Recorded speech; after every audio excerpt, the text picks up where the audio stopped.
bill is referred to the House Committee. This Council now continues with the second reading debate on the Appropriation Bill 2024. As members already spoke at the last meeting, I will now call upon the Secretaries concerned to speak and then the Financial Secretary to reply. Secretary for Labour and Welfare. President, I'd like to first thank members for expressing their views on social welfare and labor issues during the debate on the Appropriation Bill. I'd like to take this opportunity to briefly respond to the views. On provision for social welfare, in 2024-2025, government current spending on social welfare is estimated to be $127.4 billion, accounting for 22% of the total recurrent government expenditure of the year, the highest amongst all policy area groups.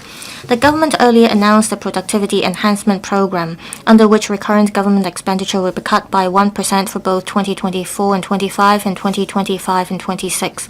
The resources saved will be reallocated internally for enhancing existing or introducing new public services. On the premise that such schemes as the Comprehensive Social Security Assistance Scheme or CSSA and the Social Security Allowance Scheme will not be affected, all government departments need to cut recurrent government expenditure by another 1% in year 2026 and 27. We understand that NGOs operating subvented welfare services have concerns about the program. Having taken into account factors and done our best to redeploy resources internally, I met with members of these NGOs in person in March to explain the implementation details of the program and the relief measures we would put in place. In short, all subvented organizations will be fully covered by the Social Welfare Department this year and won't be affected by the scheme. Next year and the year after that, organizations with recurrent funding below $50 million, which account for 2/3 of them, will be exempted from the program. The remaining 1/3 will have their recurrent funding cut by 2% and 3% respectively. From year 2026 and 27 onwards, the financial implications for various relief measures will amount to some $190 million per annum. This will be absorbed by SWD in the long term. The Productivity Enhancement Program, which is a part of our fiscal consolidation program, aims to contain the growth of the government's overall operating expenditure to ensure resilience and sustainability of our public finances. The government will continue to implement measures to support welfare organizations. They include the injection of $1 billion into the Innovation and Technology Fund for application in elderly and rehabilitation care, and the setting up of a dedicated fund of $500 million to assist organizations to meet their development needs. On elderly services, the recurrent government expenditure on elderly services this year is estimated to reach about $16 billion, representing an increase of about 60% over about $10 billion compared to 5 years ago. The government will continue to strengthen residential and community care services for the elderly. Starting from Q2 this year, we're adding 1,000 more RCSVs, residential care service vouchers for the elderly, and 1,000 more CCSVs, community care service vouchers for the elderly. In total, there will be 5,000 RCSVs and 11,000 CCSVs respectively. On enhancing mental health community support services and support for persons with disabilities, the government will enhance the services of integrated community centers for mental wellness, including strengthening early identification of persons with mental health needs and early intervention, and scaling up the training of social workers in community mental health service units. The annual expenditure involved is about $60 million. We'll also seek funding of about $129 million from the Community Care Fund to implement a 3-year pilot scheme starting from Q3 this year to provide an additional subsidy of $500 per month to employed disabled recipients of the CSSA as a way to encourage them to take up employment. On enhancing support for carers, since the last financial year, the government has devoted more than $500 million to implement measures for carers. They include the regularization of 4 financial assistance schemes, the launch of the designated hotline for carer support, and the information gateway for carers, and so on. This year, the government will continue to publicize and promote the Care the Carers campaign. In March this year, we launched the District Services and Community Care Team's pilot scheme on supporting elderly and carers in Chunwan and Southern districts. So far, the care teams have visited and reached out to 400 households of elderly persons and persons with disabilities in need, as well as their carers. Cases have been referred to the relevant social welfare service units for follow-up. The care teams have also helped referring needy households to install emergency alarm systems. We will consider extending the scheme to other districts. In Q4 this year, the government will invite recognized service providers participating in the CCSV scheme for the elderly to provide day respite services for needy elderly when there are vacant service places. The annual expenditure is about $24 million. In April this year, the SWD set up a designated team in each of the 21 district support centers for persons with disabilities across the territory to proactively contact the carers of special school leavers 6 months before graduation, provide training on caring and interaction skills, arrange post-school care plans and link with community support services, and provide follow-up services for cases in need after graduation. The annual spending is about $110 million. To support persons in mental recovery and their carers, this year, the government will strengthen peer support services. Next year, we'll set up 4 additional parents or relatives resource centers for carers of persons in mental recovery. The annual spending is about $26 million.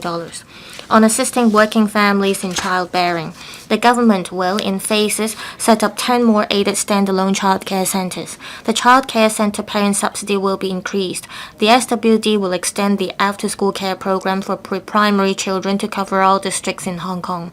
The incentive payment for home-based child carers will also be increased. The number of relevant service places will be doubled to about 2,000, so that the number of children benefiting from the service will double to 20,000. These initiatives will involve an annual spending of $408 million. On child protection, the government is getting ready to launch measures to prepare for the possible increase in the number of reported child abuse cases after the implementation of the mandatory reporting regime.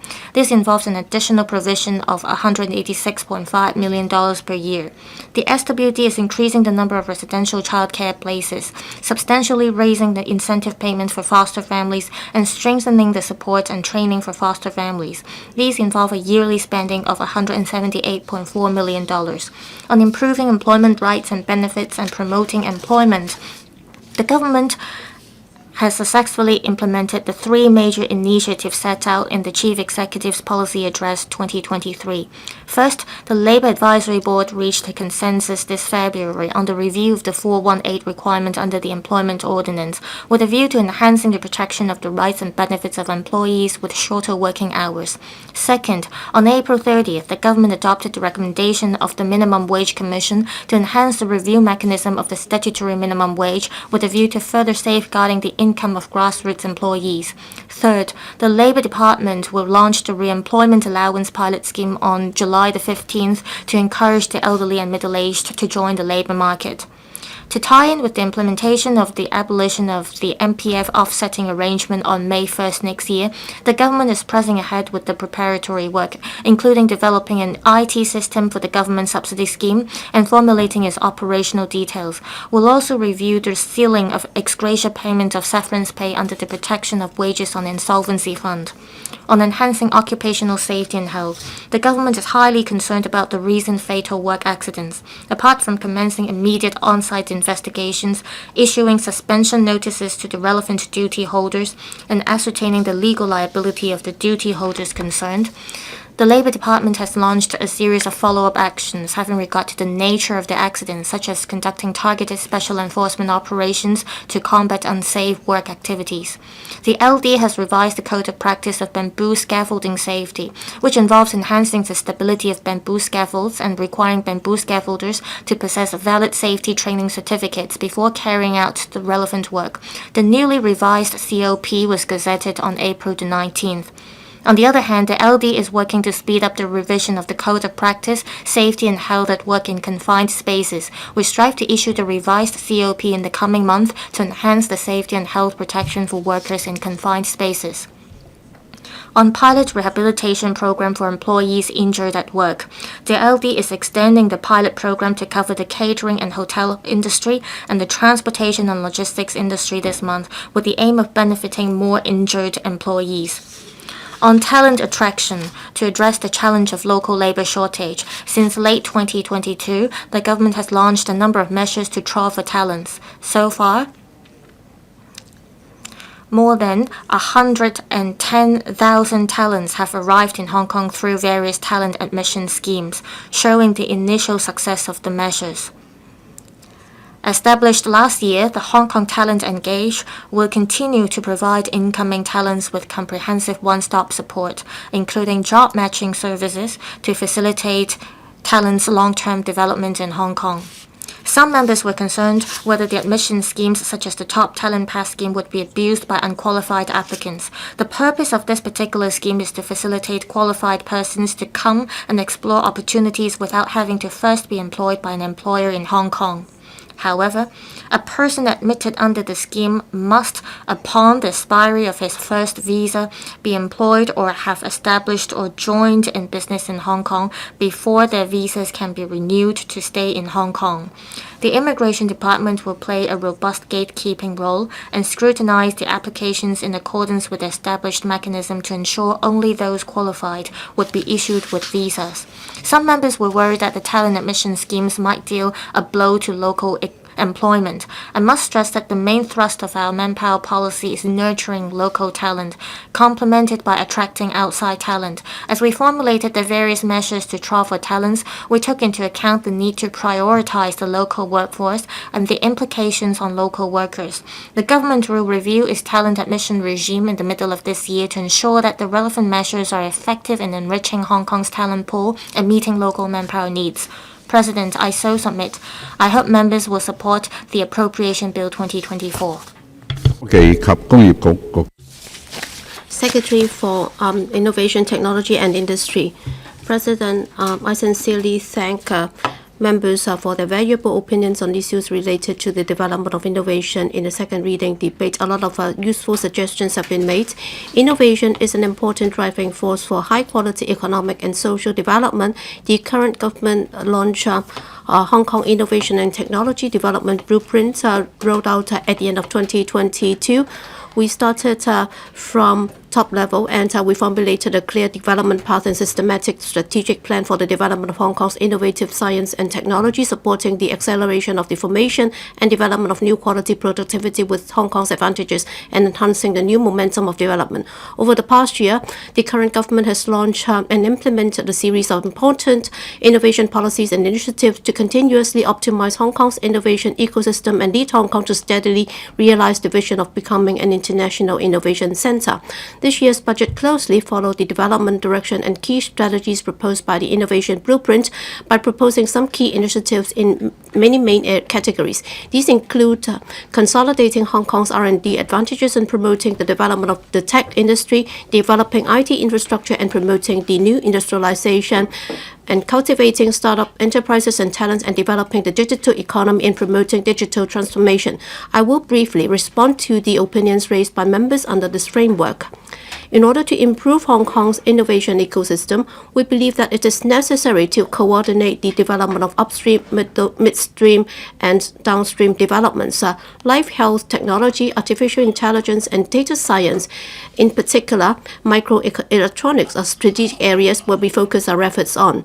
Many members are concerned about the progress of promoting the development of AI in Hong Kong. Some suggested accelerating the development of AI supercomputing centers. This year's budget allocates $3 billion to implement a 3-year artificial intelligence funding plan, which is precisely to accelerate the all-round development of the local artificial intelligence ecosystem. In addition, in terms of microelectronics, we will set up the Hong Kong Microelectronics Research and Development Institute within this year to focus on supporting the research and development of third-generation semiconductors, with 2 pilot lines in the Center for Trial Production to promote the industrialization of scientific research results. As for life and health technology, some members propose that the government should strengthen its support for life and health technology research and development and propose to attract more life and health tech enterprises and R&D centers to settle in Hong Kong. This year's budget has already announced that out of the $10 billion reserved for the development of life and health technology, $2 billion will be allocated to the Inner Hong Kong R&D platform.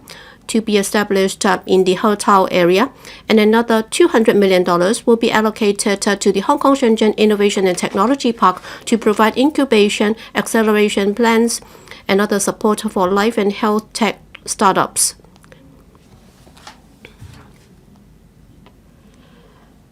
And an InnoLife Health Tech would also be set up in the Hong Kong Shenzhen Innovation and Science Park.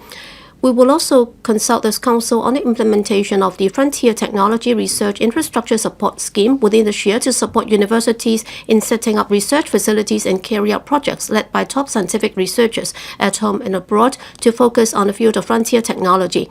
In addition, we will provide no more than $16 million per year to the technology transfer departments of the universities.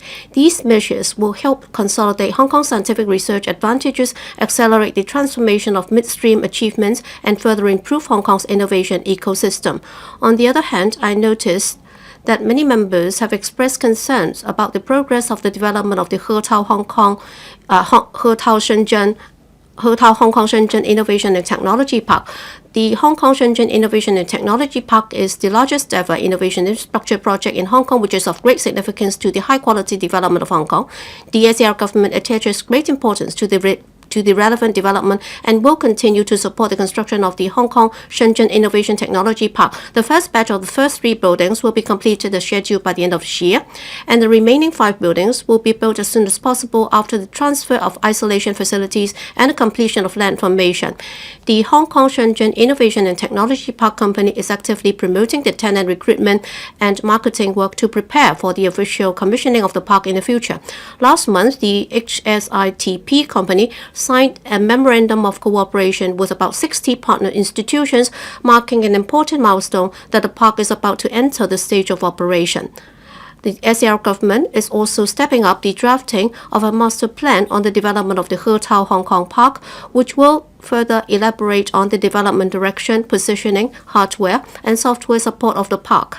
The goal is to release the relevant documents within the year.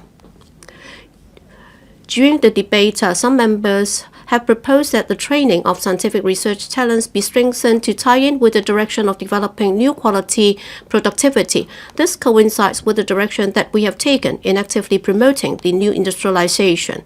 We plan to launch the new industrialization acceleration plan and accept applications within this year.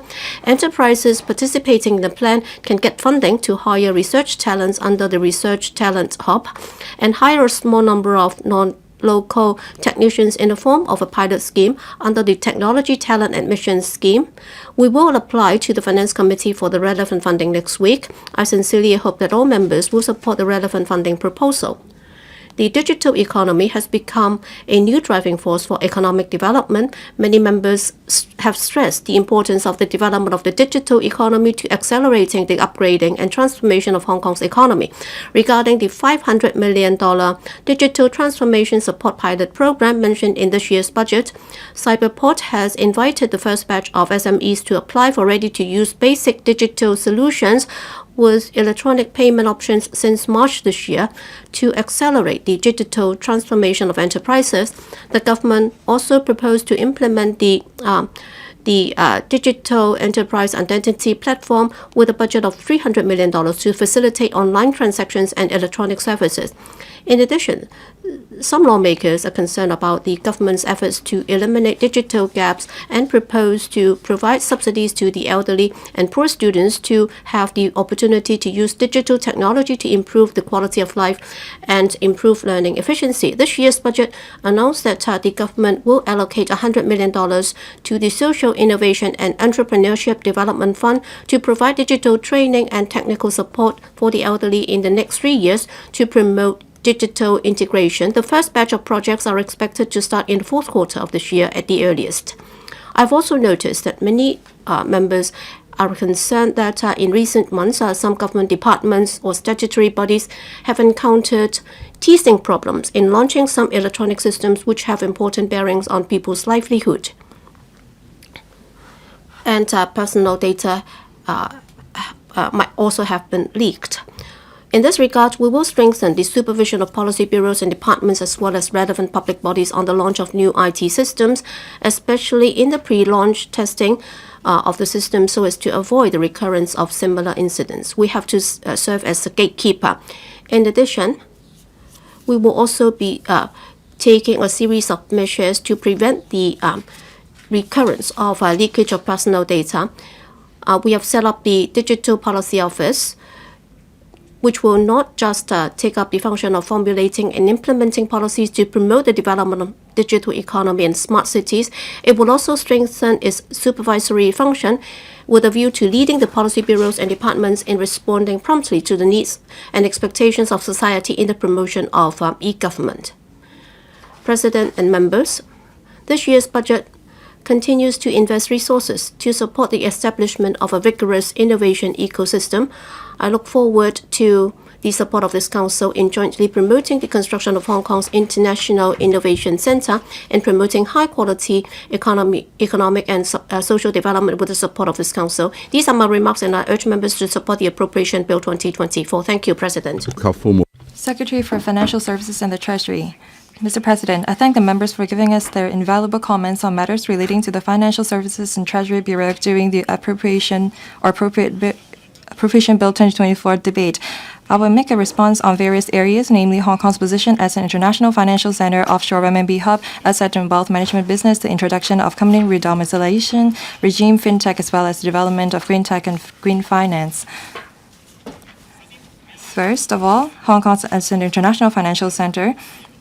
The Central People's Government has always advocated for Hong Kong's unique status and advantages. In April this year, the State Council promulgated the several opinions on strengthening supervision, mitigating risk, and promoting high-quality development of the capital markets, and the China Securities Regulatory Commission announced 5 important measures on financial markets cooperation between the mainland and Hong Kong, namely 1. Expanding the eligible product scope of equity exchange-traded fund under Stock Connect, 2. Including real estate investment trust REITs under Stock Connect, 3. Supporting the inclusion of the renminbi stock trading counter under the southbound trading of Stock Connect, 4. Enhancing the arrangements for mutual recognition of funds, and 5. Encouraging leading enterprises of industries in the mainland to list in Hong Kong.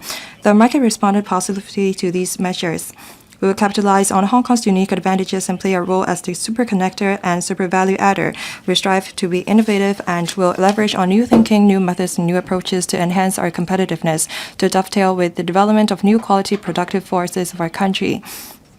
By supporting advanced manufacturing forces with technological innovation, our country's real economy will enjoy high-quality growth, which will in turn bring our financial industry to the next level.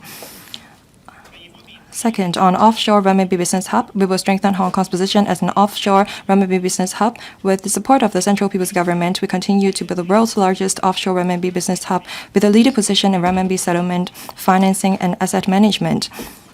As at end of February this year, the total amount of renminbi deposits in Hong Kong exceeded 1,000 billion yuan. About 80% of the world's offshore renminbi payments were processed through Hong Kong. The government will continue to work with financial regulators and industry to expand the scope of offshore renminbi products and services.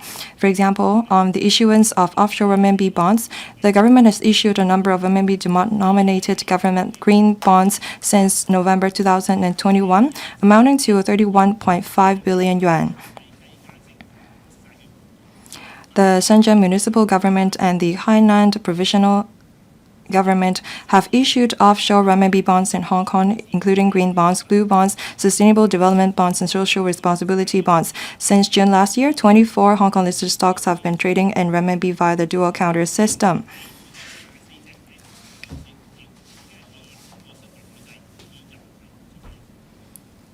Third, asset and wealth management.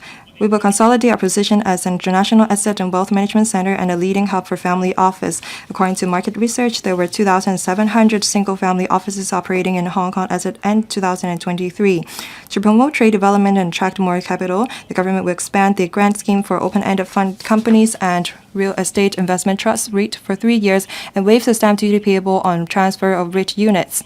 Apart from this, the government implemented many measures to support family office and asset owner, such as providing profits tax exemption for family office, streamlining sustainability assessment for sophisticated professional investors, and establishing the Hong Kong Academy of Wealth Legacy to expand our talent pool. The second Wealth for Good Summit, organized this March, showcases Hong Kong's vision and advantages as a leading hub for a family office. In terms of expanding our talent pool and attracting new capital, the new capital investment entrance scheme was rolled out on the 1st of March this year, which was positively received. As of April 2024, we received over 130 applications. We welcome asset owners tapping into the diverse investment opportunities in Hong Kong by deploying and managing their wealth here. We will continue to offer one-stop support services to family offices.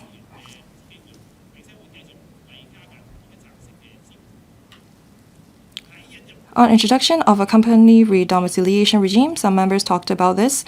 We know that there is an interest and demand on the market, insurance industry in particular, for redomiciling to Hong Kong. We've made reference to the relevant regime in other business centers, as the redomiciliation mechanisms for open-ended fund companies and limited partnership funds have been running very smoothly since its implementation in November 2021. We plan to introduce a company redomiciliation regime. We have conducted public consultation last year and are following up on the comments received. We plan to summarize their views and devise a legislative proposal in the first half of this year. On deepening mutual access regime, this year marks the 10th year anniversary of the mutual access regime, and we will continue to work on this, and we have achieved a result. As of March 2024, the amount of bond held by external organizations via Bond Connect amount to 4 trillion yuan. Daily transaction went from 2.2 billion yuan in 2017 to 45 billion yuan in Q1 this year, up 20 times. On fintech, development of fintech is another key focus of ours. We strive to enhance the competitiveness of our financial service sector to support our real economy. The Hong Kong Monetary Authority completed phase 1 of the e-Hong Kong Deposit Scheme program, and we will continue to develop green technology and finance. Last year, the total green and sustainable debt, including both bonds and loans issued in Hong Kong, reached $50 billion. The total amount of green and sustainable bonds issued in Hong Kong is the largest in Asia, which account for 1/3 of the total amount issued. In terms of climate-related disclosures, we published a vision statement in March this year, setting out the vision and approach of the government and financial regulators in developing a comprehensive ecosystem for sustainable development in Hong Kong. Our target is to launch the roadmap in 2024 that incorporates the standards of the International Sustainability Standard Board's ISSB standards to provide a clear and well-defined pathways on sustainability reporting for business in Hong Kong. For listed companies to prepare for making sustainability reports based on local sustainability disclosure standards, the Hong Kong Exchange published conclusions to its consultation on the enhancement of climate disclosure requirements under its environmental, social, and governance framework, and introduced new climate requirements, which was formulated based on IFRS S2. We adopt a phased approach and implementation reliefs to solve some of the challenges faced by the issuers. The amended listing rule will come into effect on the 1st of January 2025.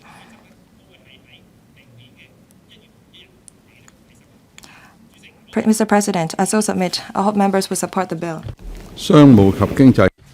Secretary for Commerce and Economic Development.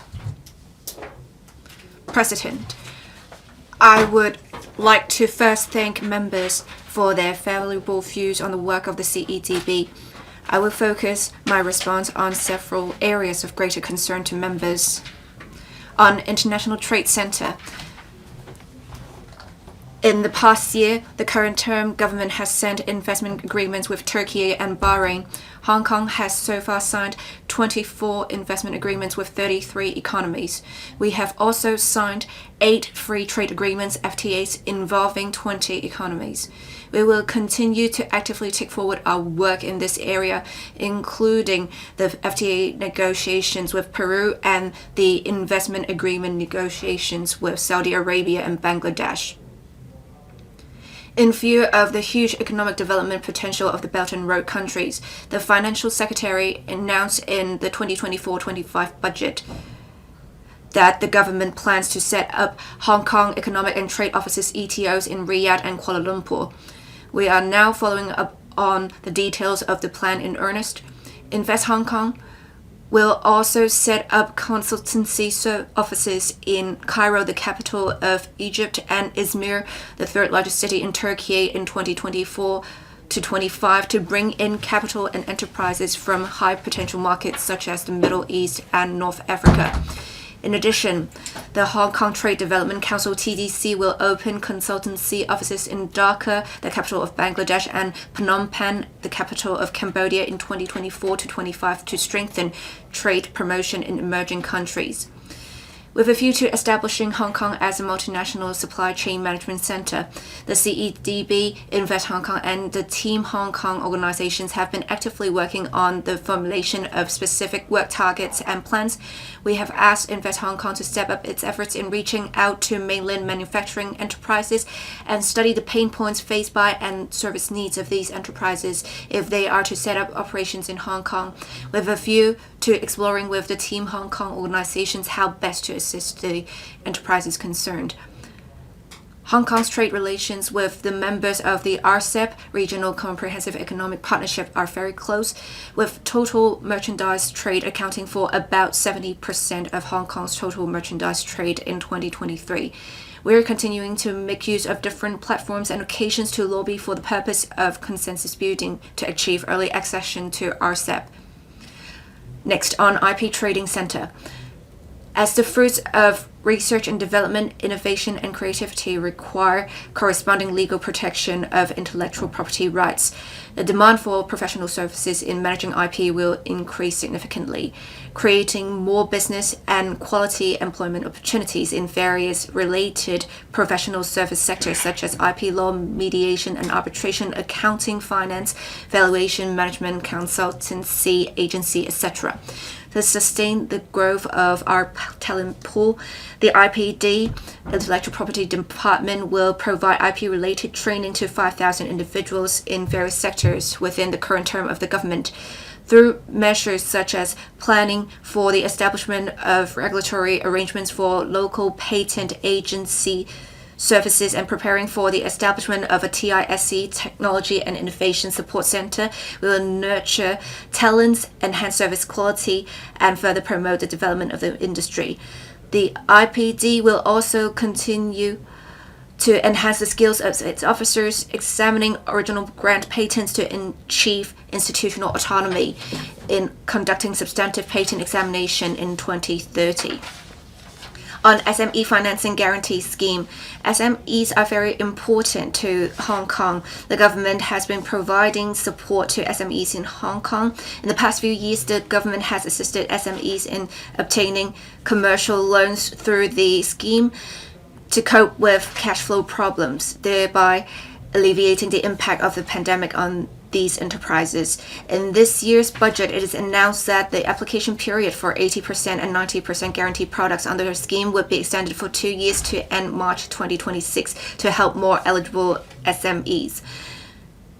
The total loan guarantee commitment provided by the government under the scheme will be increased by $10 billion, that is, from the current $280 billion to $290 billion. Next, the dedicated fund on branding, upgrading and domestic sales BUD fund. To strengthen support SMEs to enhance their competitiveness and be more diversified, as announced in the budget this year, $500 million will be injected into the BUD fund to sustain its operation and launch e-commerce easy to provide funding support to SMEs to implement e-commerce projects in the mainland. Fifth, domestic sales. The TDC will enhance the services of the GoGBA one-stop platform to provide more comprehensive support to Hong Kong enterprises intending to expand into the GBA market. The TDC has also set up GoGBA business support centers in all 9 mainland cities in the GBA and will set up one more center in Futian in Q2 of this year. 6. Spirits duty.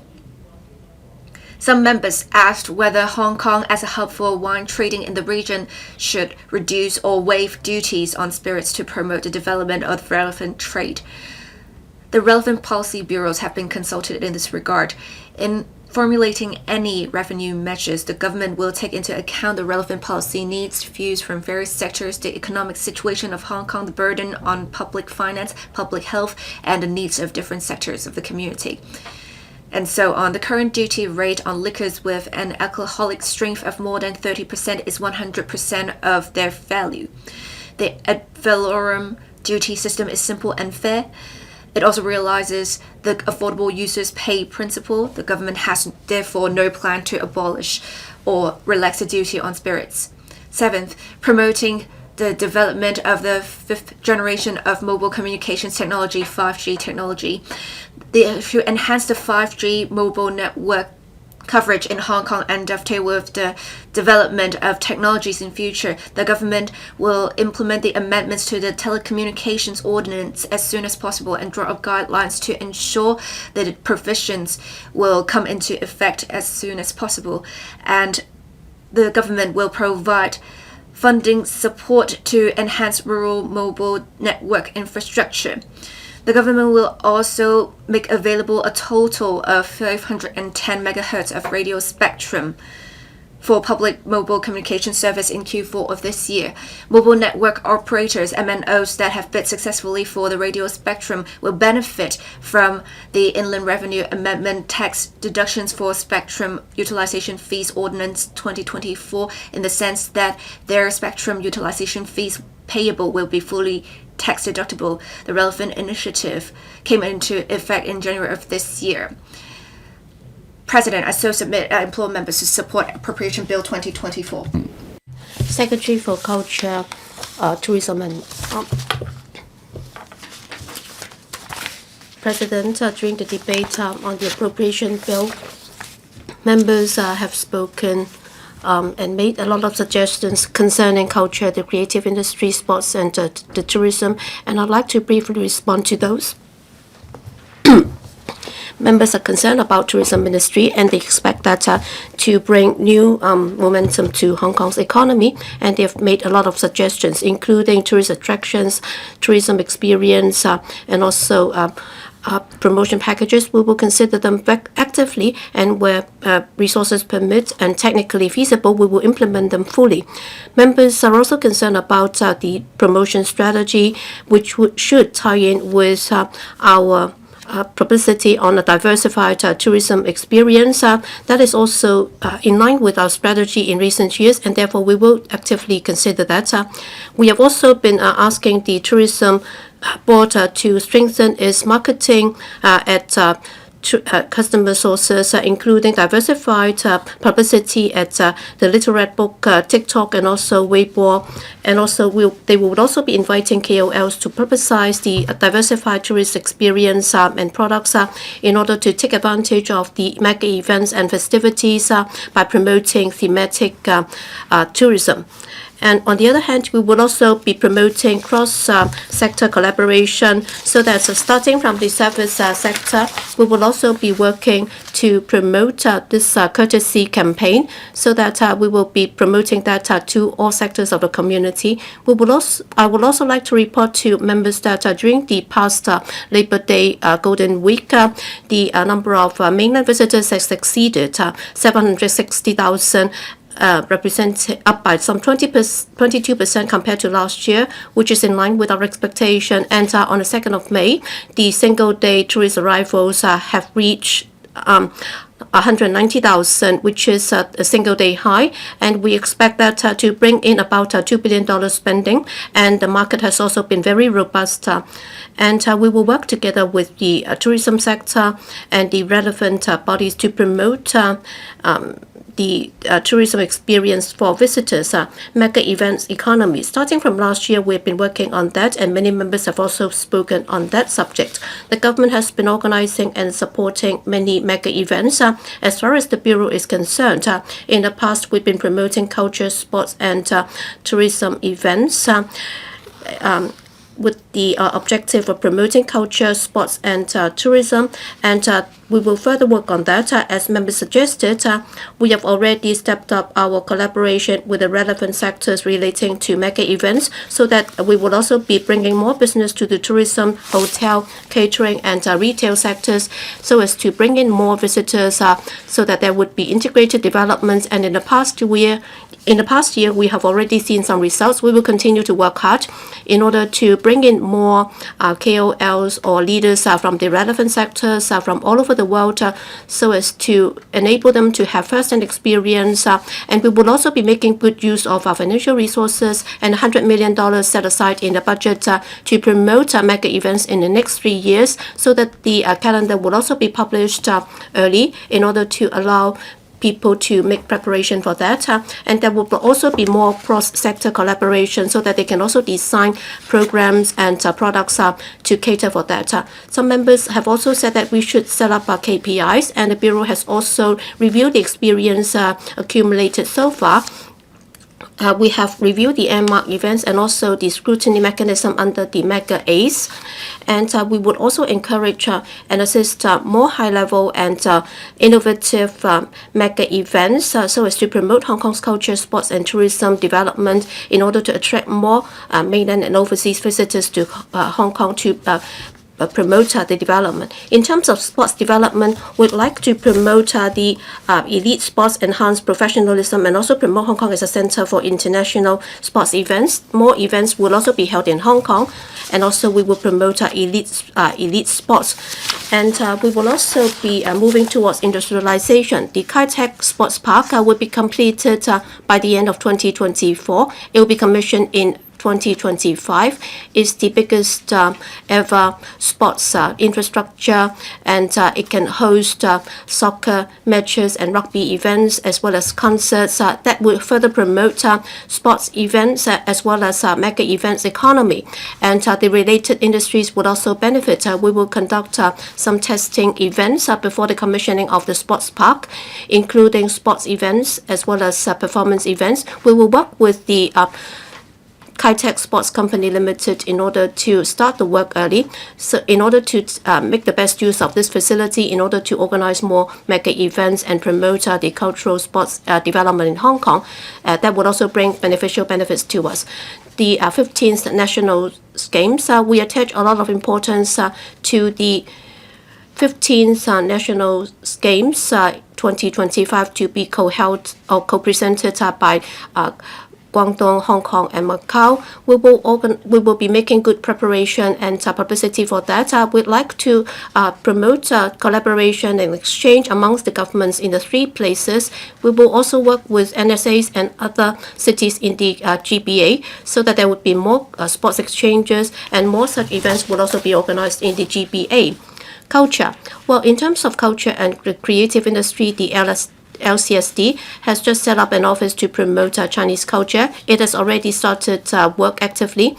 In order to tap into the resources of the LCSD, we will also be working with other government departments and cultural bodies and stakeholders to work together to promote Chinese culture from different perspectives, in order to promote the public's cultural confidence, as well as their identification with our national identity, and also that would also serve as part of the patriotic education, and also is a pragmatic move to tell a good story. The General History of China series, the ancient civilization of Xia Xiangzhou dynasties in Henan province is being held at the History Museum, and in the first China Culture Festival, which will start on the 7th of June and last for 4 months. We will also be stepping up the relevant content of the War of Resistance in Hong Kong and the Hong Kong Coastal Defense Museum. In the first ever held, the 4th Guangdong, Hong Kong, Macau, Greater Bay Area Culture History, which will start on the 19th of October at the Hong Kong Coliseum. The river River of Sound would raise the curtain for the month-long performances of 100 performances, and a lot of activities will follow. The Hong Kong Performing Arts Expo will also be held in October 2024. That would also provide a platform for the fine arts performances to be staged showcased in Hong Kong and to all over the world. We will also have international world-class performances here in order to do a good job as the promoter of Hong Kong of East and West cultural exchange. And also in June, we will also be organizing Creative Hong Kong. And in 2024 to 25, we will also be applying to the Film Development Fund, and an injection of $1.4 billion and $2.9 billion will be injected into the different schemes. And we will also be injecting new energy to the 8 creative industries. We will continue to work with different stakeholders, including the Hong Kong Design Center and also the Trade Development Council, in organizing different activities. We will also be promoting the developing mainland film market under the fund. We will also be offering promotions or funding schemes for cultural exchange between Europe and Asia. We will also be organizing the Fashion Week so that for the Belt and Road countries, they can also stage exhibitions here, and that will also bring in more momentum for the local economy as well as the retail and tourism sector. We are also revising the cultural and creative industry development blueprint.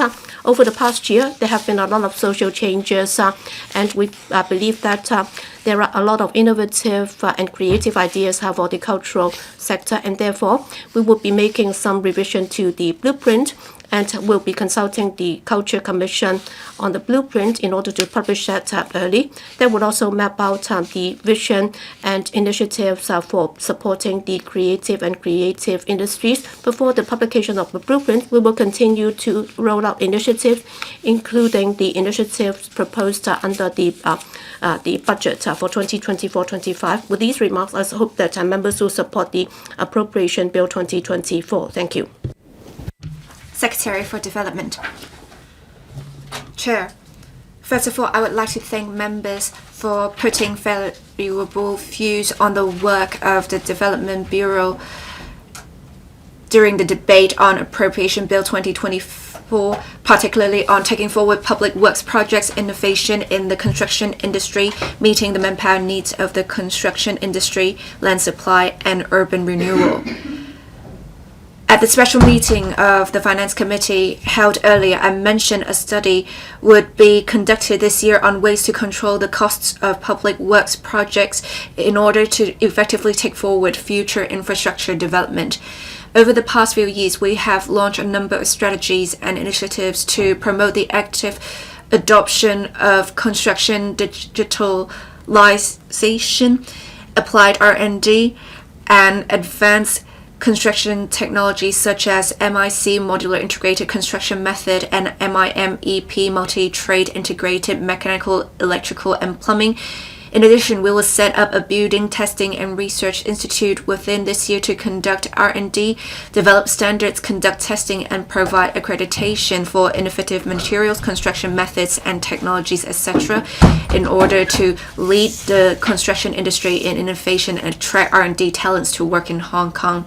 In addition, we will continue to adopt a multi-pronged strategy to address the manpower needs of the construction industry, including the promoting of the application of innovative construction techniques and technologies, recruiting new blood to work in the industry, strengthening the quality and quantity of manpower training, and making good use of the labor importation scheme for the construction sector as a supplementary measure.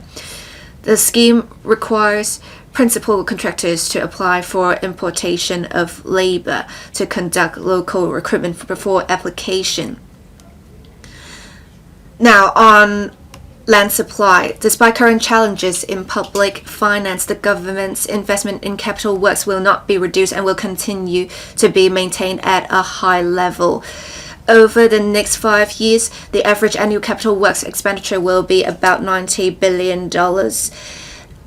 Much of the future works expenditure will be invested in the development of the Northern Metropolis and other projects to create land. For example, the Hong Shui Q Ha Chun Phase 2 development project will be submitted. to the Finance Committee for approval in 2 days' time. Some members have expressed concern about the delay in the reclamation works for the Kaoyicha Artificial Island project, but we have not slowed down the preparatory work and are pressing ahead with the environmental impact assessment this year. I would like to emphasize that the government's determination to create land remains unchanged. While taking into account the sustainability of our public finances, we will endeavor to ensure that land for the supply of 410,000 public housing units over the next 10 years, as well as sites for the INT sector and other industries, will be made available as scheduled. And we will continue to follow the Vision 2030 Plus to create land supply for Hong Kong. To reduce the pressure of development on public finance, we will make good use of market forces.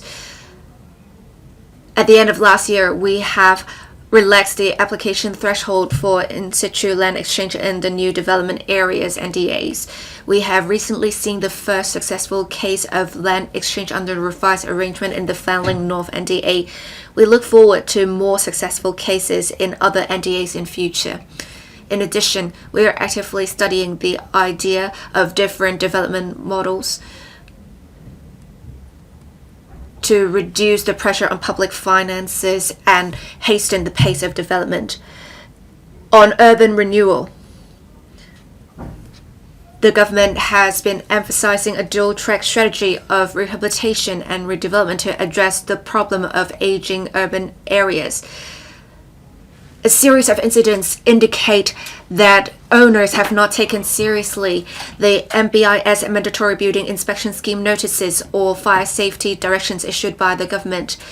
We will therefore step up enforcement and at the same time enhance assistance and support for owners.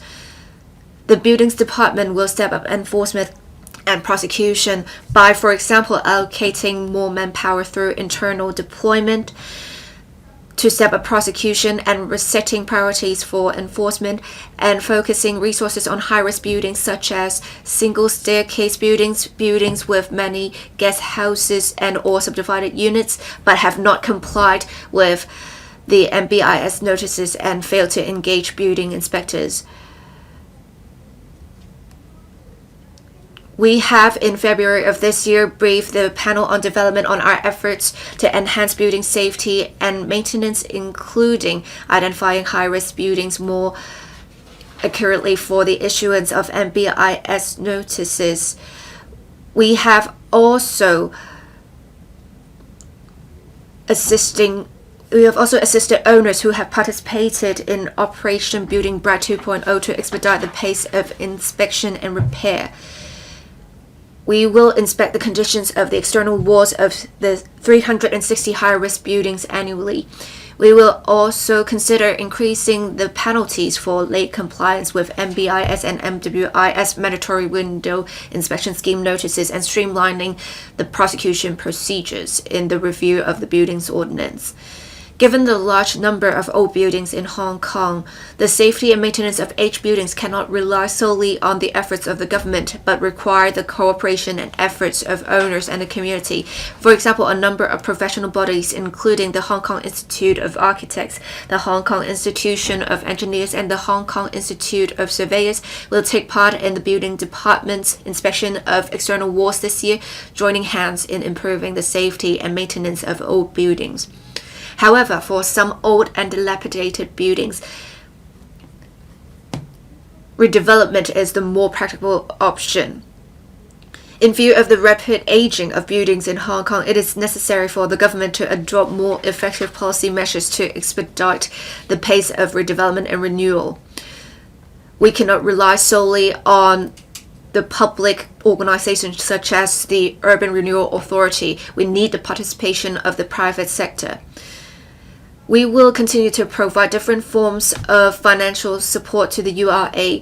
In addition, the government has been trying to formulate policy support measures to encourage private sector participation. For example, the Relevant Bills Committee is now in full swing scrutinizing the Land Compulsory Sale for Development Amendment Bill 2023.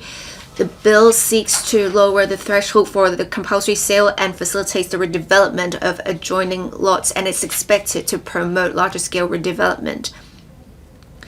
In addition, the government has introduced a number of measures to enhance the redevelopment potential of old districts. The government has been, for example, progressively implementing the recommendations of the YMDS Yamate and Mongkok district study and the use of new planning tools with a view to enhancing the financial viability of redevelopment projects and attracting private developers to participate in the projects.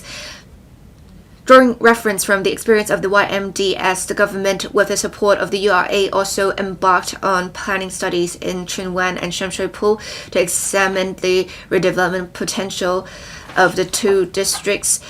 The URA will study the possibility of increasing the plot ratios district-wide to encourage larger scale redevelopment. It is expected that for these two districts, the comprehensive urban renewal master plans and restructuring proposals will be put forward in phases from the second half of this year onwards. We have been trying to strike a balance between development, creating land supply, and saving costs in order to support public finances. These are all long-standing, difficult to resolve issues, and we need to liaise with various stakeholders in this regard in order to expedite the pace of redevelopment and improve people's living environment. In order to enhance safety of NH buildings, the government is determined to overcome various barriers. President, I so submit. I implore members to support the Appropriation Bill 2024. Secretary for Housing. Deputy President, I am grateful to members for expressing their views on housing issues during the debate on the Appropriation Bill. I will now give a brief response to the key issues. I would like to thank the many members who support the cancellation of the demand-side management measures for residential properties. We note that the market has responded positively to the announcement. For example, nearly 8,600 sales and purchase agreements for residential properties were filed with the Land Registry in April this year, representing a monthly increase of nearly 120% over the 4,000 or so agreements registered in March, and a year-on-year increase of more than 80% over the figure for April 2023. This shows that there is active trading in the market since the number of transactions increased significantly after the lifting of the revenue measures. The figures show that the removal of the spicy measures has been effective in boosting market confidence. At the same time, property prices are relatively stable. Now, there's worry that the lifting of spicy measures will again lead to speculation. We will retain the current policy framework and monitor with vigilance the housing market. We will take appropriate measures to respond to changes in the market in a timely and dynamic manner. Quite a number of members spoke on the need to upgrade construction techniques and speed up government projects. On public housing, the Hong Kong Housing Authority HA deploys various measures to boost quantity, speed, efficiency, and quality, with a view to taking forward building projects speedily, boosting productivity, and accelerating the housing production program.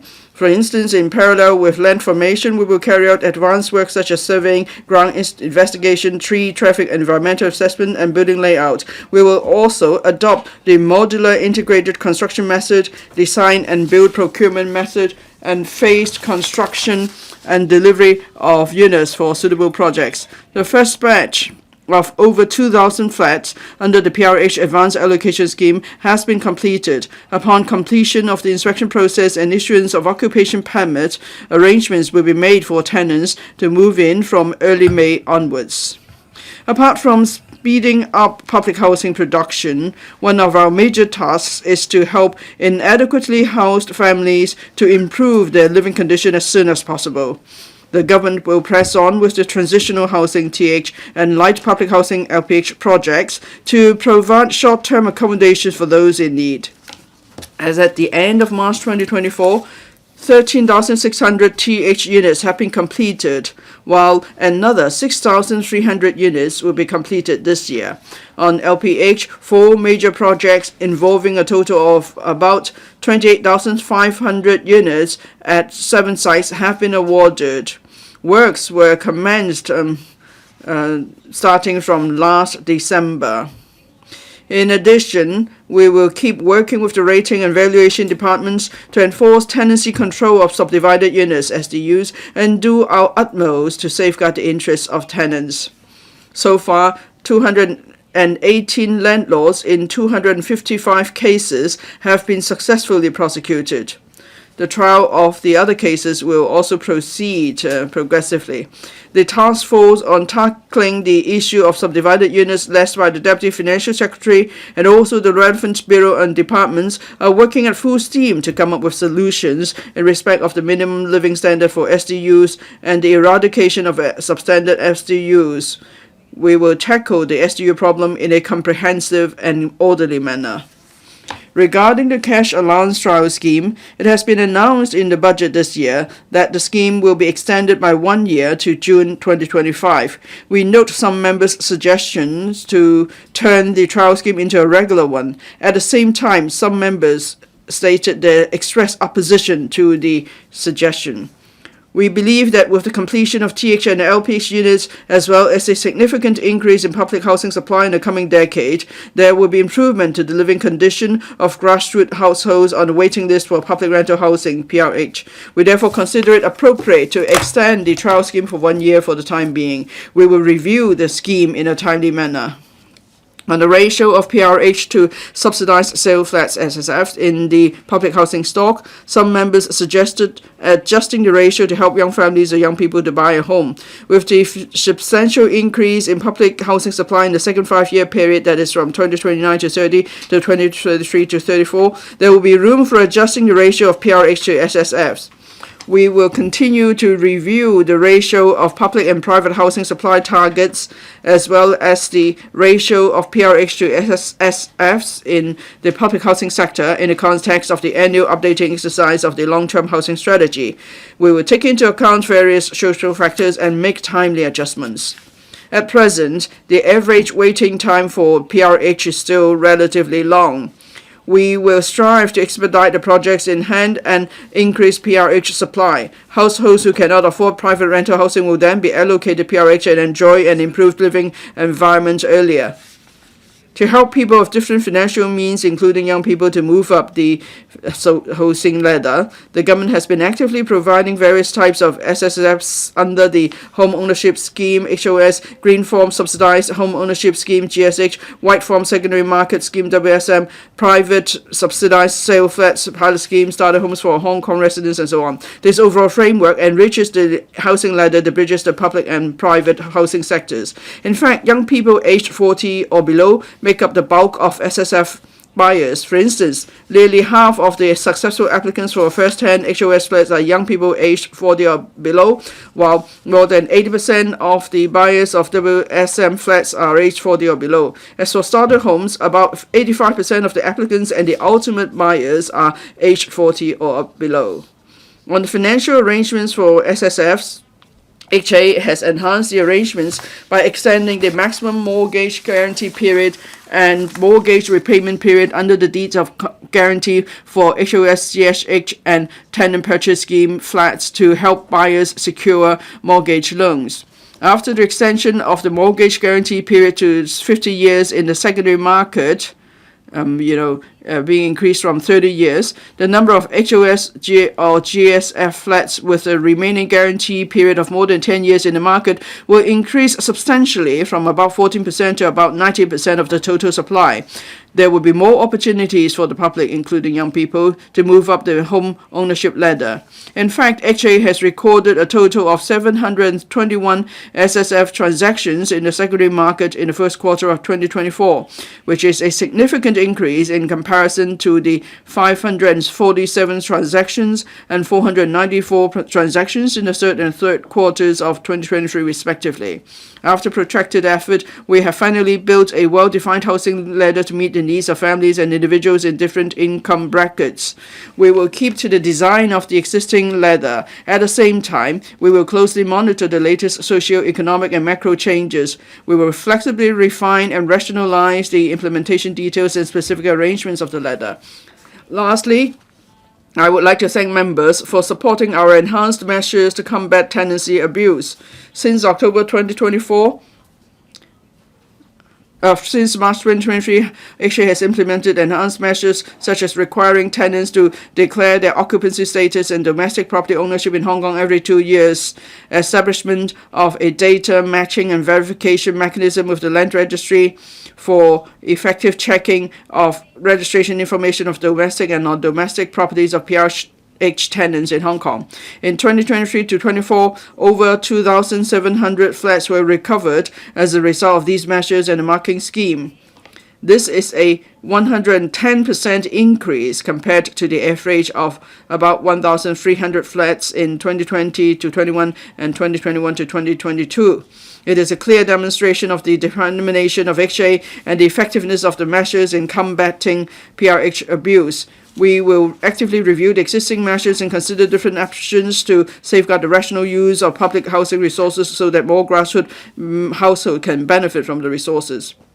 15,500 flats were recovered last year for various reasons, such as the voluntary surrender of units upon the purchase of SSFs or immigration death of tenants and so on, the marking scheme and so on. The figure was 55% more than the figure of about 10,000 in previous years. From the various measures, it can be seen that the entire team of the Housing Bureau has been working hard to tackle issues on all fronts. We will continue to serve the public with dedication. I so speak, and I earnestly ask members to support the Appropriation Bill 2024. Thank you. I now call upon the Financial Secretary to reply.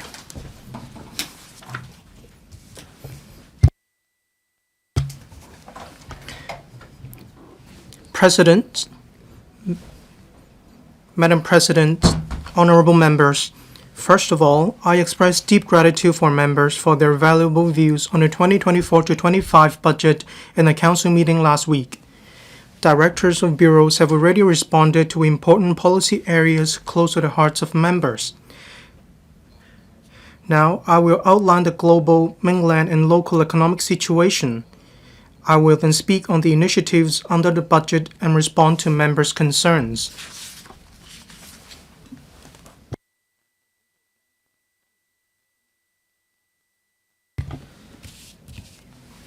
Global economic situation.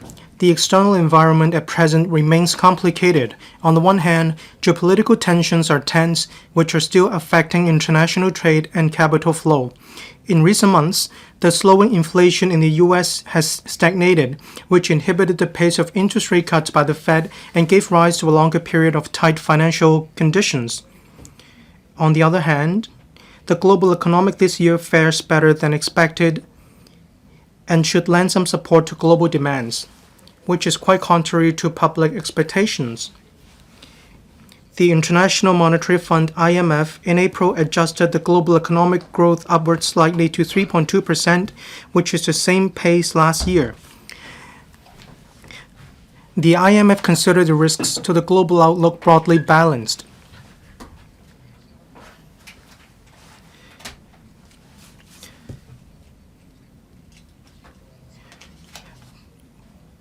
There are a couple of different factors.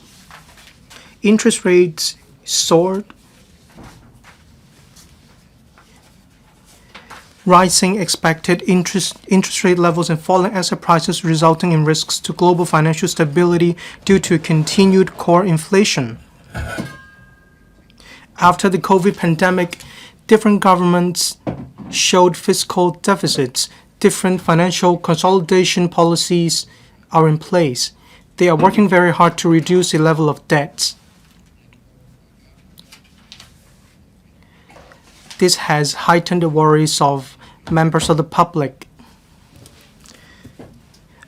Among major economies, the mainland economy recorded a year-on-year growth of 5.3% in Q1 this year, despite fluctuations in exports, investment and consumption registered a steady growth.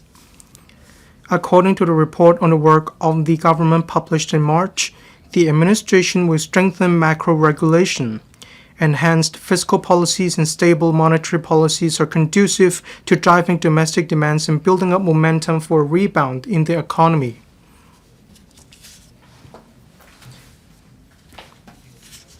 The mainland economy is forecast to grow steadily, poised to achieve the annual growth target of 5%. Turning to the U.S., although the quarter-on-quarter growth slowed to 1.6% in Q1, domestic demands remained stable. The local labor market showed mild signs of cooling in April, but it stayed largely resilient. The easing trend of inflation has recently stagnated. Last week, the Fed held interest rates steady in the meeting last week, in line with market expectations. It indicated the inflation rate might take a longer time to move towards a target of 2%. The market, in general, expects the Fed will start cutting down interest rates in September the earliest. Some analysts said that it might take place even later. The IMF forecasted the economic growth of the U.S. would pick up slightly from 2.5% last year to 2.7% this year. The euro area economy grew modestly in Q1, edging up by 0.4% year-on-year and 0.3% quarter-on-quarter. The inflation trend slowed, which is broadly in line with market expectations. The European Central Bank (ECB) decided to keep the key interest rates unchanged in its meeting in April. However, if the latest data can bolster the ECB's confidence in the inflation rate falling to the target level, the ECB may see fit to relax monetary policies. The market generally expects that the ECB will start cutting down interest rates in the meeting in June. The IMF forecasts that the euro area economy will see a modest growth at 0.8%, slightly higher than 0.4% seen last year. Most economies in Asia continue to expand in Q1. Domestic demands continue to grow. External trade saw some improvements as well. The IMF forecast that emerging and developing Asian economies would grow by 5.2%, comparable to 5.6% last year. Just now, I spoke to members on the global and mainland economic situation. Considering Hong Kong is an open and small economy, our economy is subject to external environment, so we need to seize the opportunities to drive our local economic policies. We need to fully consider both favorable and not favorable factors. Domestically, the Hong Kong economy recorded moderate growth in Q1 2024. According to the advanced estimates announced last week, real GDP grew by 2.7% in Q1 2024 over a year earlier. On a seasonally adjusted quarter-to-quarter basis, real GDP increased by 2.3%. We all know well the three major driving forces of our economy. Regarding these major driving forces, on external trade, there's a growth. Consumption also sees a growth, which is slower at some 0.1%. On investment, it also saw growth. Overall, in Q1, the economic situation was stable. On visitors to Hong Kong, last year, the figure stood at 34 million people. We hope the figure will rise to 50 million, which is some 70% of the pre-pandemic level. In the Golden Week, on the 1st of May, 760,000 mainland visitors came to Hong Kong, an increase of 2.3%. We also saw another increase of 25% in visitor arrivals into Hong Kong from the mainland. With more and more flights arriving into Hong Kong, we expect more visitors will come to Hong Kong. We also expect that there will be more consumption in Hong Kong. In the asset market, last year, our economic was faring better. Our economy will grow by 2.5% to 3.5%. However, last year the property market dropped by 0.8%. The transaction volumes dropped by some 4% as well. In the stock market, it dropped by 13.8%. The transaction volumes dropped by 16%. This year, when our economy is faring better, we can see that the inflation rate is on the low side. Last year it was 1.7%. This year it is expected to be 1.1%. The jobless rate remained largely stable at 2.3%.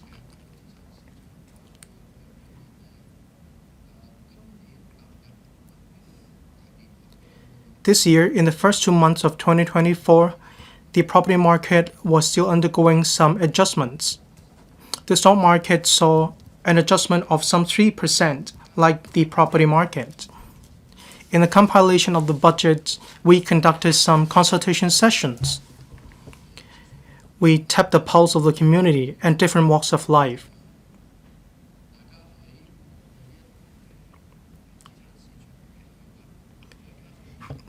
In the downslide of the asset market and the geopolitical tensions, there are concerns among members of the public.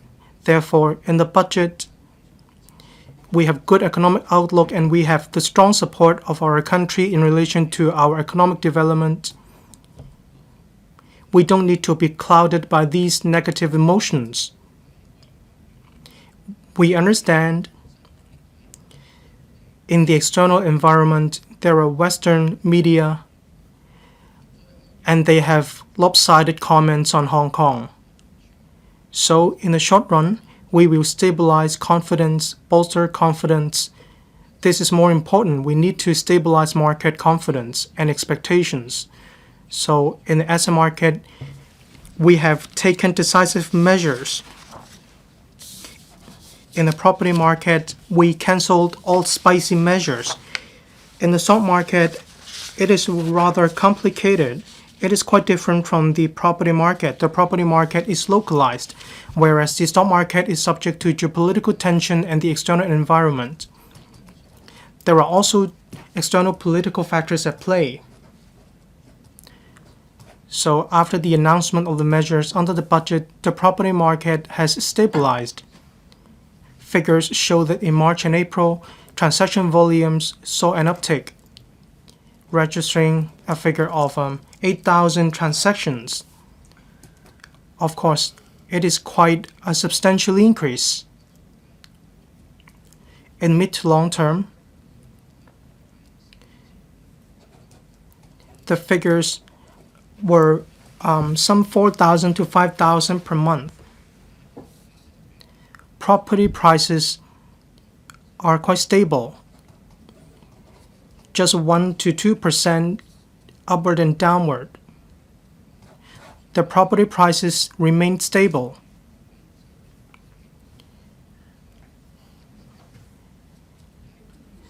This is a stabilizing force in community. On the one hand, we need to make good use of our strengths and advantages. So we will actively implement the recommendations of the Task Force on Enhancing Stock Market Liquidity. The Central People's Government strongly supports Hong Kong. It staunchly supports Hong Kong to cement our status as an international financial center. At the end of April, there were a couple of different measures, and I'm not going to repeat the 5 measures. I believe All of you are familiar with these measures. The market had positive response to these measures. Be it the stock market price or transaction volumes, all these showed an upward trend. In this connection, we will continue to work hard to enhance our competitive edge. I will supplement in a moment. I reported my work to the Legislative Council last year. During this 12-month period, we need to attract enterprises, troll for talents, troll for enterprises. Just now, Mr. Christian reported to you on the on trolling for talents, on trolling for enterprises. In late December 2022, we established the Office for Attracting Enterprises, OASIS. As at late March, we introduced 50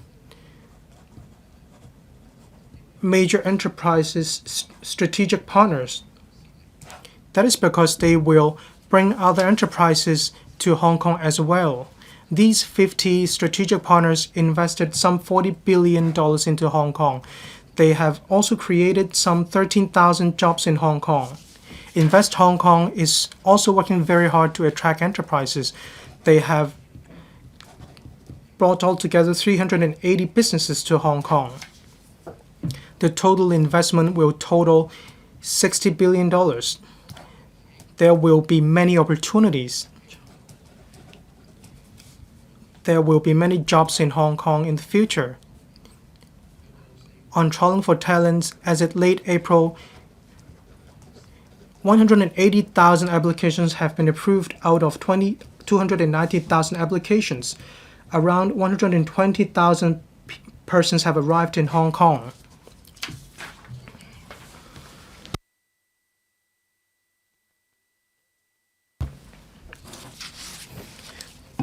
Looking ahead,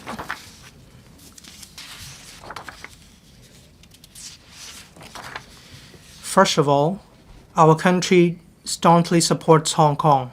Under the principle of one country, two systems, we have unparalleled advantages. In China, we have the most unique position around the world. It's the same. On the one hand, we can bring together advantages worldwide as well as those in China. But then how can we make good use of these advantages? In the 14th Five-Year Plan, the positioning of 8 centers is mentioned. All of us are well up in these 8 centers, and I'm not going to repeat these 8 centers. Some members mentioned the future development of INT. In finance, in commerce, and trade, all these were mentioned as well. Overall, we need to look for new investor sources, new listed companies to come to Hong Kong. Many mainland companies come to Hong Kong to go listed. They successfully took off. In the next step, in addition to identifying high-quality enterprises in the mainland to come to Hong Kong to go listed, we also want to bring worldwide companies to come to Hong Kong, including those in the Middle East and in Southeast Asia. Some eligible international companies come to Hong Kong to go listed. When they meet certain requirements in the future, they can be included in the Southbound Connect in the Connect scheme. When we attract these enterprises to come to Hong Kong to go listed, we can show them the facts. That is, they can obtain international capital, but they can also obtain mainland capital. They will enjoy great liquidity in their capital. This will also lend some support to their stock prices.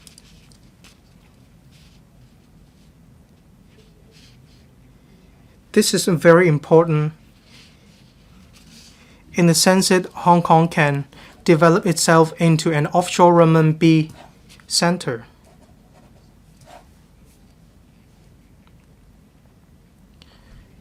Investors can still use renminbi to buy stocks.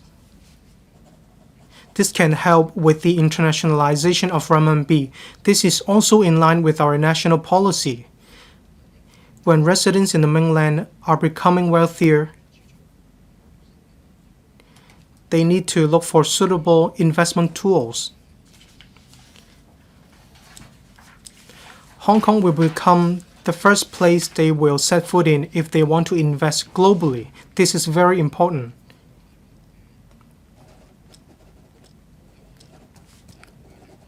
On Connect schemes, there is still a lot of work to be done.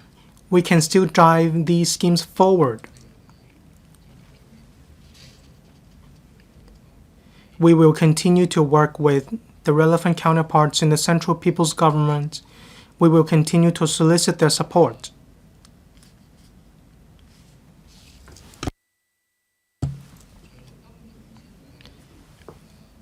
In addition to finance on INT, we worked on 4 main areas to concentrate Hong Kong government's strength. One, AI, fintech, biomedicine, new energy, and new materials. In these 4 areas, we have brought international businesses to Hong Kong. Most businesses are about AI.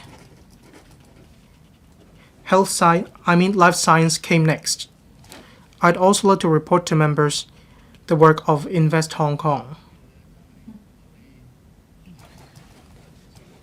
Hong Kong Investment Company Limited. When we attract leading enterprises to come to Hong Kong, we want them to provide more jobs for the people of Hong Kong. We want them to introduce new technologies and research to Hong Kong. Of course, they need to give us promises. At the same time, they will also ask the government, so, what can you offer? In Hong Kong, we have our own unique advantages. That is, our unique advantages under the principle of one country, two systems. If we can make good use of the Hong Kong Investment Corporation Limited reserve, if we can make good use of the reserve to be a shareholder, this will be a promise. At the same time, as a shareholder,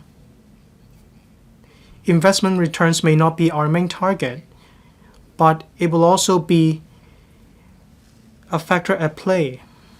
This will help with the diversified development of Hong Kong. This can gather greater momentum for the future generations of Hong Kong, especially those in INT and the related subjects. We want to provide more related jobs for them.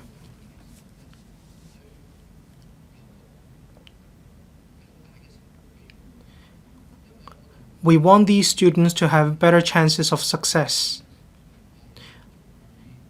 Just research and development alone will not drive GDP growth significantly or create many jobs. Rather, apart from research and development, if we can attract major enterprises, leading enterprises to Hong Kong, then we can help make great significant contributions to the GDP. Right now, we use Hong Kong Investment Corporation Limited to help us in this regard.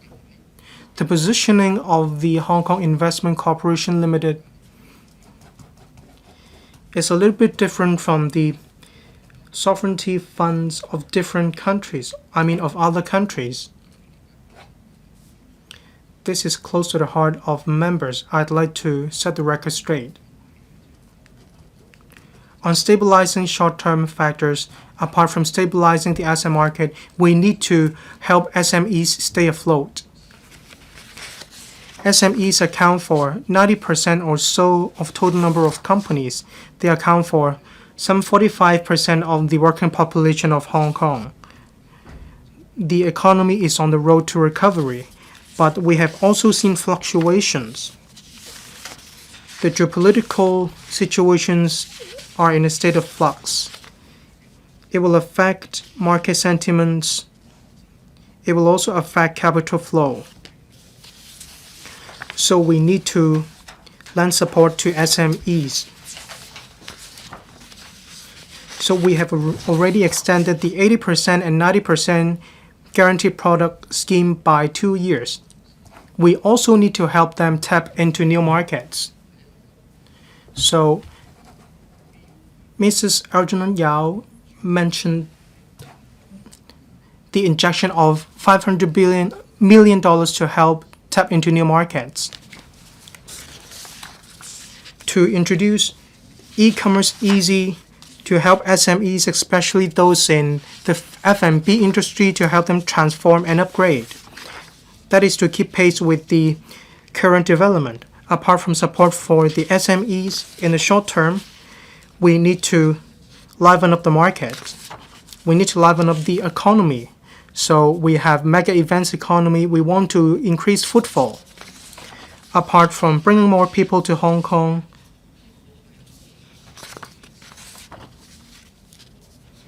we have also considered false reports about Hong Kong, both inside and outside Hong Kong. When we can invite people to come over to Hong Kong, then they will have a real experience of Hong Kong. They will understand the situation in Hong Kong. Be they visitors or business visitors, they will also know that Hong Kong is a free city where they have a lot of different choices for them to unwind. So Hong Kong does have its own appeal. It's beyond doubt. We don't need to worry that no one will come to Hong Kong. In mid to long-term development, on the one hand, we need to make good use of the unique advantages of Hong Kong under the principle of one country, two systems. We also need to understand that we have the staunch support of our country and we have close connection to the world. So we need to dovetail with the national strategic developments. Then we will be poised for success. We can leverage on the enormous market in the mainland and the economy to help us develop further. In the national strategic plan, President Xi mentioned the development of new quality productivity force. President Xi mentions that we need to drive different developments in Hong Kong. Mr. Xiao Baolong stressed that we need to keep pace with the development in society. We need to respond to changes. We need to seek changes to usher in a new chapter for Hong Kong. Under the leadership of the Chief Executive, we have a good understanding of the challenges and the environment we are in.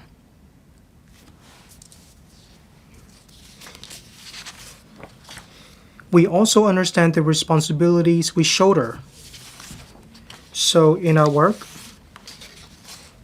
apart from cementing the status of the 8 centers, we need to seize opportunities as well. We need to carve out new development paths, and we need to think out of the box. In the 2 sessions regarding the development of the new quality productive force, green economy and green development are the overarching themes.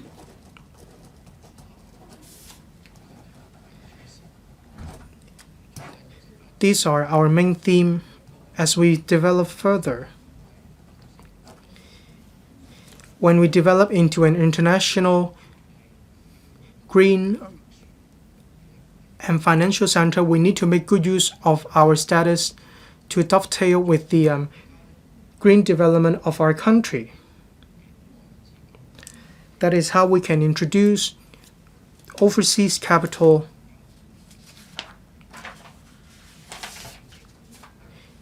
in order to drive green transformation in a dual carbon target. We need to inject 1 trillion or even trillions of dollars into this initiative. In international conferences, we came to understand in the Western world, they set great store by green transformation and investment projects. They have interest, and indeed they have great interest in investing in Hong Kong.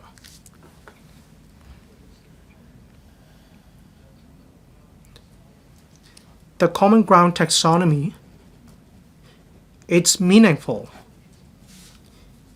When introducing these capital, the capital brought to Hong Kong needs to be put into green transformation instead of greenwashing.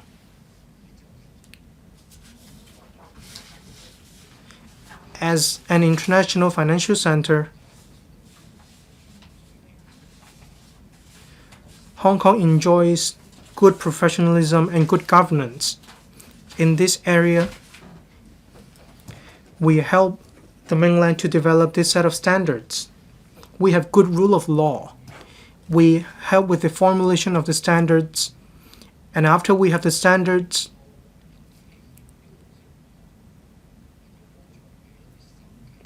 we need to help with the auditing of the green projects.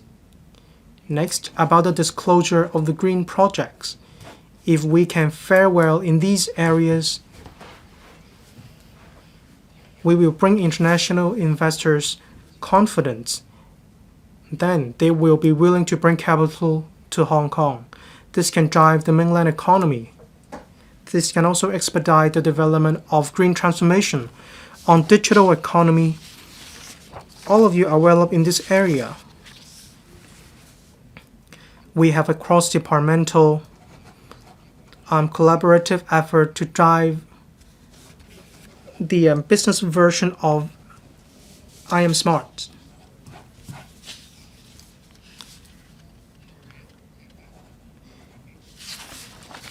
In phase 1 of Ambridge, it has already started. All of us are very concerned about this program. If we can successfully launch phase 1 of Project Ambridge, international settlement does not have to be conducted in the USD. Other currencies can also be used. The costs can be reduced, so can risks. So this is an area that we are working hard on. Next, I'd like to report to members about public finance.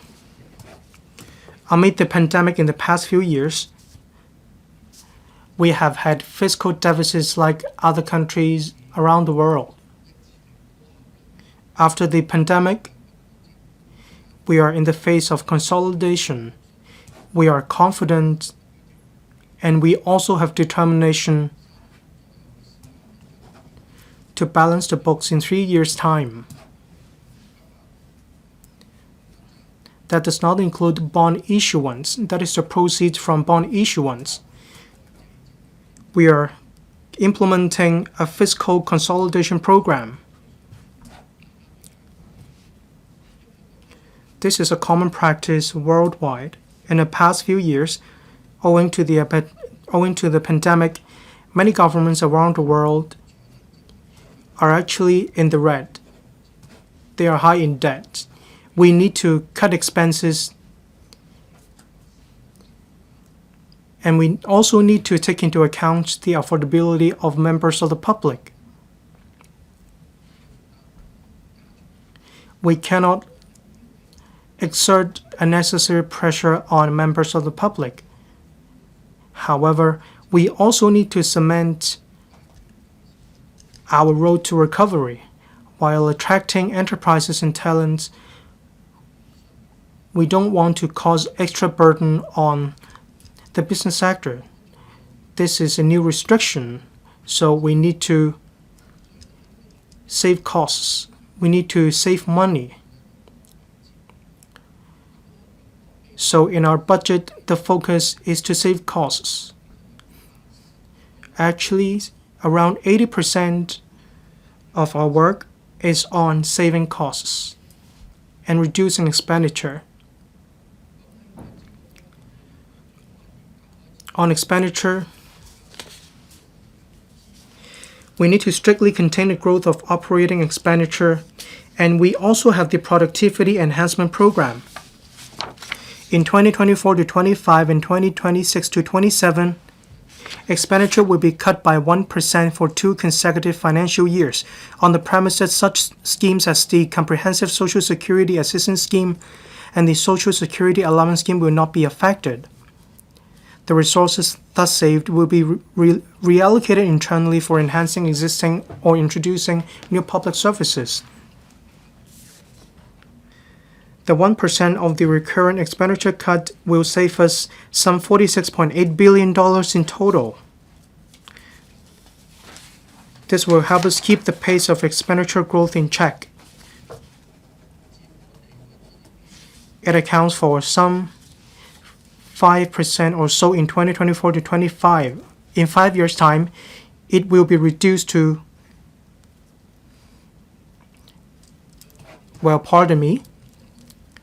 the pace of expenditure growth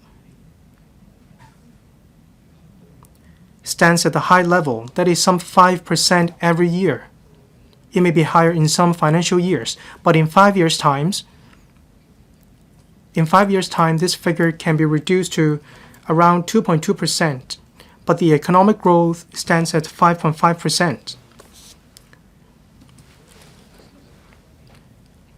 On increasing income,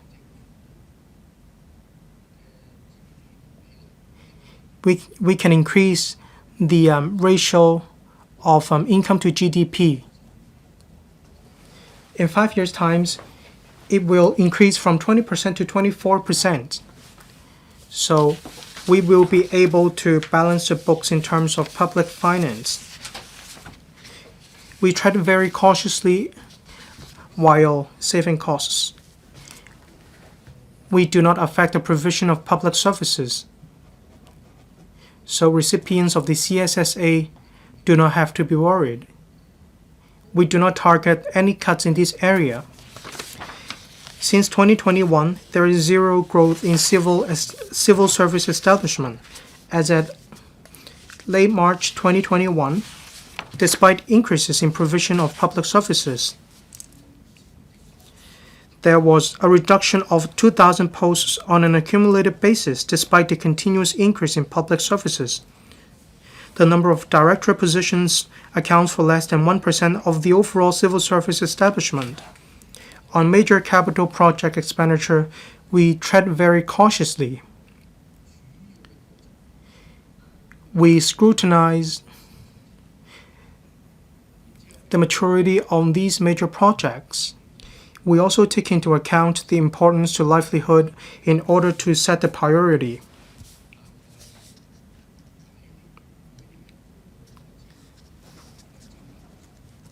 Public works, annual expenditure on public works, stands at $90 billion, 17% up from the average annual expenditure in the last 5 years. The administration understands members of the public and of the council's concerns over the rising costs of construction. The Development Bureau is reviewing the rising construction costs. We will draw reference from the systems used in the mainland and outside the country to have a grasp of the basic components in construction costs, as well as the special reasons for the rising construction costs seen in Hong Kong. We will continue to enhance capabilities in cost surveillance and project governance. On bond issuance, there were some misunderstandings. There were unfair comments. Is the government issuing bonds? Is the government relying on bond issuance? We actually adhere to fiscal discipline. The proceeds from bond issuance will not be used to meet recurrent expenditure. The proceeds from bond issuance are spent on investment projects and infrastructure projects. Bond issuance in the coming few years are used to drive the development in Northern Metropolis.